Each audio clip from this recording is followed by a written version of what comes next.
Aujourd'hui, escapade dans une ville qui doit sa fortune au commerce et au vin. Bienvenue à Bordeaux, capitale de l'Aquitaine, classée ville d'art et d'histoire et inscrite au patrimoine mondial de l'UNESCO. Faisons un peu d'histoire. Avant les façades XVIIIe siècle et les vignobles renommés que l'on peut admirer aujourd'hui, il y avait Burdigala. L'histoire de cette cité commence vers le VIe siècle avant Jésus-Christ. Des recherches archéologiques révèlent une première agglomération, modeste, un petit bourg de pêcheurs et de forgerons. Mais le véritable acte de naissance urbain a lieu au 1er siècle avant Jésus-Christ. Les Bituriges vivisques, une tribu gauloise originaire de la région de Bourges, se déplacent et fondent ici leur ville, qu'ils nomment Burdigala. En 52 avant Jésus-Christ, après la conquête par les légions de César, Burdigala se soumet. Contrairement à d'autres cités, la transition semble s'être faite sans grande violence. Les Romains apprécient sa position et lui accordent le statut de cité. Sous l'Empire romain, Burdigala prospère. Son plan s'organise autour du Cardo et du Decumanus, aujourd'hui schématiquement les rues Sainte-Catherine et Saint-Rémy. Elle devient la capitale de la seconde Aquitaine et un élément clé de sa future identité s'implante, la vigne. Entre l'an 40 et l'an 60 de notre ère, les premiers ceps sont plantés sur les coteaux de la rive gauche. Le commerce du vin devient un pilier de sa richesse. Après le déclin romain et les invasions wisigothes, franques et musulmanes, le grand tournant économique survient au XIIe siècle. En 1152, le mariage d'Aliénor d'Aquitaine avec Henri Plantagenet, futur roi d'Angleterre, place Bordeaux et l'Aquitaine sous domination anglaise. Ce lien scelle le destin du vin bordelais. Un monopole commercial est établi vers la Grande-Bretagne. Le vin, désormais exporté en barrique, une innovation locale, fait la fortune de la ville.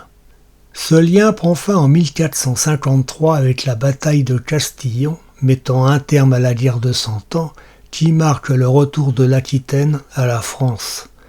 Le commerce avec l'Angleterre s'arrête net et Bordeaux connaît un temps de crise. Au XVIIe et XVIIIe siècle, l'ère coloniale, les échanges avec les Antilles, le commerce négrier entre l'Europe, l'Afrique et l'Amérique, fait naître et grossir les fortunes de la bourgeoisie bordelaise. Les intendants royaux imposent un plan d'urbanisme, aérant la ville, la dotant d'un ensemble architectural et d'une façade portuaire. Au XIXe siècle, la prospérité de Bordeaux se traduit par une transformation urbaine spectaculaire. La ville se pare de ses élégantes façades classiques et de monuments emblématiques comme le Grand Théâtre et la Place Royale, aujourd'hui place de la Bourse.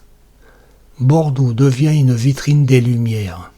Devenue capitale économique et intellectuelle du Sud-Ouest, Bordeaux est faite temporairement capitale politique lorsque l'armée allemande menace d'occuper Paris en 1870. Plusieurs gouvernements y siégeront au cours des 2 guerres mondiales du XXe siècle, dont celui du maréchal Pétain. Au XXe siècle, dans l'entre-deux-guerres, Bordeaux adopte un grand programme d'urbanisme et se dote d'équipements publics dans le style art déco, comme le centre de tri postal. Entre 1960 et 1995, le maire Jacques Chaban-Delmas transforme la ville. L'urbanisation s'accélère. De nombreux quartiers se métamorphosent et se modernisent. En 1995, le maire Alain Juppé fait aboutir les grands dossiers de l'aménagement des quais de la Garonne et du tramway. Aujourd'hui, de nombreux quartiers sont en mutation. Celui de la gare Saint-Jean est en train de changer de visage avec la création du gigantesque quartier Euratlantique qui vise à dynamiser les alentours de la gare. Nous commençons notre visite de la ville par la gare Saint-Jean, appelée gare du Midi lors de sa construction, d'abord provisoire, mais qui devient rapidement la gare principale lors de la mise en service de la passerelle Eiffel au détriment de la gare d'Orléans, située sur l'autre rive de la Garonne. À l'arrière de cette grande façade, la gigantesque et magnifique halle métallique, la plus vaste d'Europe, fut construite par la maison Dédé et Pillet en 1898. Le château des Casses, construit entre 1890 et 1893, gigantesque édifice néo-baroque, était à l'origine des chais, bureaux et logements à l'usage du négociant en vin Jean Descas, dont il tient son nom. Lors de votre déambulation dans la ville, vous pourrez apercevoir des mascarons sur les façades des hôtels particuliers, les ponts et les monuments emblématiques. Les mascarons de Bordeaux sont des visages sculptés en pierre inspirés de la mythologie, de l'histoire et de la nature. Plus ancienne église de Bordeaux, l'église Sainte-Croix est l'ancienne abbatiale d'un monastère bénédictin construite fin XIe début du XIIe siècle et surtout connue pour son orgue réalisé par le moine Dom Bedos de Celles en 1750. L'église fut restaurée par Paul Abadie entre 1861 et 1865 qui rajouta un clocher symétrique à l'original à gauche de la façade. Le Théâtre national de Bordeaux-Aquitaine, le TNBA, est situé dans un entrepôt de stockage de sucre du XVIIIe siècle entièrement rénové. Bordeaux était la capitale du raffinage avec 35 raffineries, dont 25 se trouvaient dans le quartier Sainte-Croix. L'École supérieure des beaux-arts de Bordeaux a ses locaux dans le couvent des bénédictins de l'église Sainte-Croix depuis 1889. La basilique Saint-Michel, de style gothique flamboyant, est la deuxième plus grande église catholique de la ville, bâtie du XIVe au XVIe siècle. Elle est dotée d'un clocher indépendant, un campanile, s'élevant à une hauteur de 114 mètres, le cinquième plus haut de France. La basilique est composée de 17 chapelles, chacune d'elles étant dédiée à une confrérie ou une corporation. La porte de Bourgogne a été érigée en 1755 en l'honneur du duc de Bourgogne sur la place en hémicycle qui portait son nom, aujourd'hui porte de Bir Hakeim. La porte Callot, d'une hauteur de 35 mètres, bâtie entre 1493 et 1496, fut à l'époque l'entrée principale de la ville côté Garonne. Celle que l'on appelle la porte du Palais endossa également le rôle de porte défensive et d'arc de triomphe à la gloire du roi de France, Charles VIII. Elle présente les traces de ce qui était le rempart de Bordeaux. Ouvert à la visite, le monument présente une nouvelle scénographie. Depuis ses magnifiques charpentes de chêne, un panorama s'ouvre sur la Garonne et les toits de la ville. Faites un saut dans le temps grâce aux témoignages étonnants de personnages illustres ou méconnus qui vous révéleront les secrets de Bordeaux au Moyen-Âge. La place de la Bourse se situe sur la façade des quais donnant sur la Garonne et représentait la première ouverture dans l'épaisse muraille qui ceinturait alors la ville de Bordeaux. Réalisée entre 1730 et 1755, la place de la Bourse se faisait autrefois appeler la place royale. Face à la place, le miroir d'eau, mis en service en octobre 2006, se présente à sec comme une immense ardoise d'une superficie de 3450 m², ce qui en fait le plus grand du monde. Le système permet de faire apparaître l'un après l'autre un effet miroir avec 2 cm d'eau sur une dalle de granit et un effet brouillard pouvant atteindre jusqu'à 2 mètres de hauteur. La place des Quinconces, d'une superficie de 12 hectares, fut créée au début du XIXe siècle sur l'emplacement du château Trompette, démoli en 1816. Sur cette place a été élevé entre 1894 et 1901 le monument aux Girondins à la mémoire des députés girondins victimes de la terreur en 1793. La colonne haute de 41 mètres sert de support à une statue, la liberté brisant ses chaînes. 2 fontaines encadrent la colonne, représentant pour l'une le triomphe de la République et pour l'autre le triomphe de la Concorde. Le Grand Théâtre, inauguré en 1790, occupe une position centrale dans Bordeaux. En façade, on peut voir 12 colonnes corinthiennes surplombées par 12 statues représentant 9 muses et 3 déesses.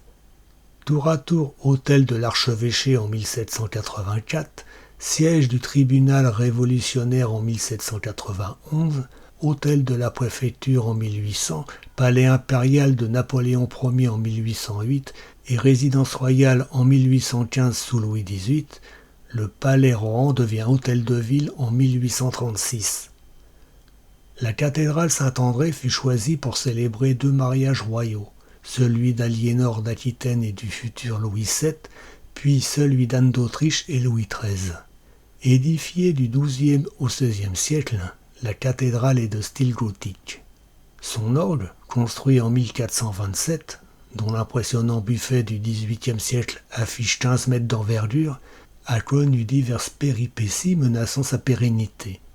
Au fil du temps, et après maintes campagnes de travaux, un orgue neuf est finalement construit en 1973 et inauguré en 1982. Le clocher du XIIe siècle était insuffisamment trapu pour soutenir les cloches et accueillir le bourdon. Il a fallu donc construire un clocher détaché de la cathédrale en 1440, la tour Paix-Berland, du nom de l'archevêque de Bordeaux qui décida de sa construction. En 1863, la tour haute de ses 66 mètres fut couronnée d'une Vierge, Notre-Dame d'Aquitaine. Pour tout connaître de l'histoire de l'Aquitaine de manière ludique, il vous suffit de vous offrir un billet pour le musée d'Aquitaine. Le lieu vous raconte Bordeaux et sa région, de la préhistoire jusqu'à aujourd'hui. Sur la place Fernand-Lafargue, difficile d'imaginer qu'il y a quelques siècles, un pilori y faisait régner la terreur. Depuis, la place est devenue l'une des plus prisées de la ville. Clocher de l'ancien hôtel de ville, le siège des jurats, la grosse cloche figure sur les armoiries de Bordeaux. Ce monument à l'origine incorporé au rempart du XIIIe siècle a subi de nombreuses modifications qui se sont étalées du XIVe au XVIIIe siècle. Cette porte défensive servit aussi de prison. Lorsque l'on parle de la grosse cloche à Bordeaux, on désigne le monument dans son ensemble. L'église Saint-Éloi de style gothique est construite en 1245 contre le mur externe de l'enceinte sud de la ville, contre le monument de la grosse cloche. Composé d'une nef et d'un unique bas-côté, le chœur est légèrement dévié pour suivre la ligne des remparts. Le théâtre Femina est une salle de spectacle créée en 1921. Il devient un cinéma dans les années 1930, avant de redevenir un théâtre en 1977. À côté du théâtre, l'architecte Jean-Jacques Valton construisait en 1877 pour le sieur Bonneval une salle de vente publique. De somptueux panneaux sculptés sur la façade regroupent le bric-à-brac des objets rares et précieux offerts à la convoitise des acheteurs. La porte d'Igeot faisait partie des remparts de la ville. Elle fut détruite en 1746 lors de la création de la place Dauphine, actuelle place Gambetta, et remplacée par le monument actuel entre 1748 et 1753. Le centre de Tripostal Saint-Jean a été conçu en 1929. De style art déco, il est composé d'un bâtiment central et de 2 pavillons aux extrémités. Ses façades sont décorées de mosaïques, gentilles et bourdais. Entre 2006 et 2008, Réseau Ferré de France entreprend la réhabilitation du bâtiment. Le projet vise à restituer l'édifice d'origine, y compris les cages des 2 escaliers majestueux. Le bâtiment accueille désormais un poste de commande informatisé de la gare de Bordeaux. Voilà pour une première escapade dans Bordeaux, mais il reste beaucoup à découvrir. De simples bourgs gaulois au carrefour commercial des bituriges vivisques, Bordeaux a su, grâce à la Garonne et à sa vision du commerce, se transformer en une métropole d'une splendeur rare. Son histoire est gravée dans la pierre de ses quais et son âme coule toujours dans ses vignobles.